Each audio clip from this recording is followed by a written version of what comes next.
Следуваат на новите вести на Слободна ТВ. 3 суштински и регионални договори се потпишани вчера во Берлин во рамките на самитот на Берлинскиот процес, што ќе ја продлабочат соработката меѓу државите од Западен Балкан. Договорите потпишани од шефовите на влади на земјите од Западен Балкан имаат за цел регионална интеграција и слободно движење на граѓаните од регионот. Самитот на Берлинскиот процес што годинава се одржа во Берлин првпат по 8 години е со цел да се интензивира соработката и регионалната поврзаност меѓу 6 земји од регионот. Премиерите на Македонија, Србија, Албанија, Босна и Херцеговина, Косово и Црна Гора потпишаа 3 договори за слободно движење со лична карта, за признавање на високообразовните квалификации и признавањето на професионалните квалификации за лекари, стоматолози и архитекти. Целта на Берлинскиот процес е зајакнување и унапредување на соработката помеѓу 6 земји од Западниот Балкан со поддршка на Европската комисија во делот на реформските процеси, заеднички пазари, меѓусебно признавање на професионалните квалификации и слободно движење на луѓе и стоки со цел да се придонесе забрзан регионален економски раст и развој на регионот и негова интеграција во Европската унија.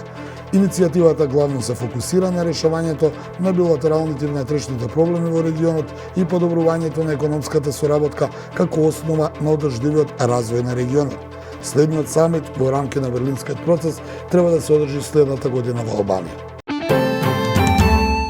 Министерството за надворешни работи на Бугарија преку соопштение изрази загриженост дека со измените на законите за здруженија и фондации за политички партии во Македонија се ограничува правото на здружување на бугарите во земјава, бидејќи има едностранно толкување на историските факти.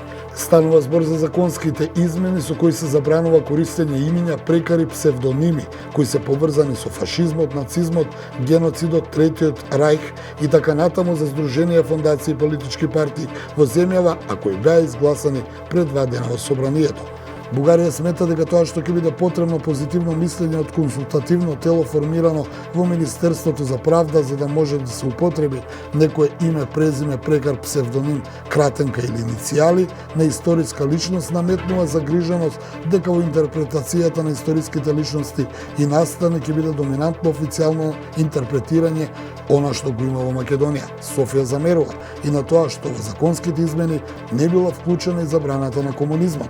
Понатаму, МНР на Бугарија оценува и дека ваков вид на законски измени го попречува ефективното и сеопфатно спроведување на договорот за добрососедство и порачува дека очекува властите во Македонија да гарантираат еднакви права и слободи за сите нејзини граѓани, вклучително и на бугарите.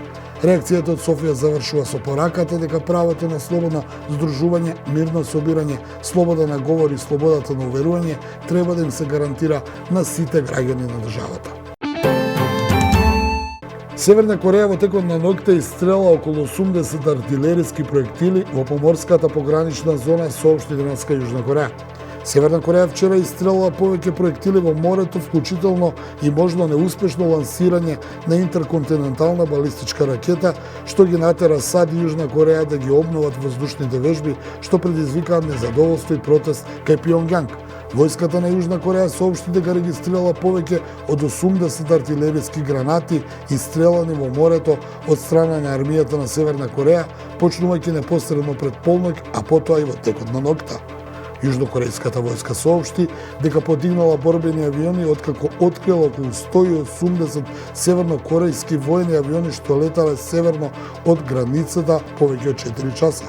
Севернокорејските авиони летале северно така наречената тактичка линија, повлечена на 20 км северно од воената демаркациона линија, објави во соопштение Јужнокорејската војска. Ги следевте најновите вести на Слободна ТВ.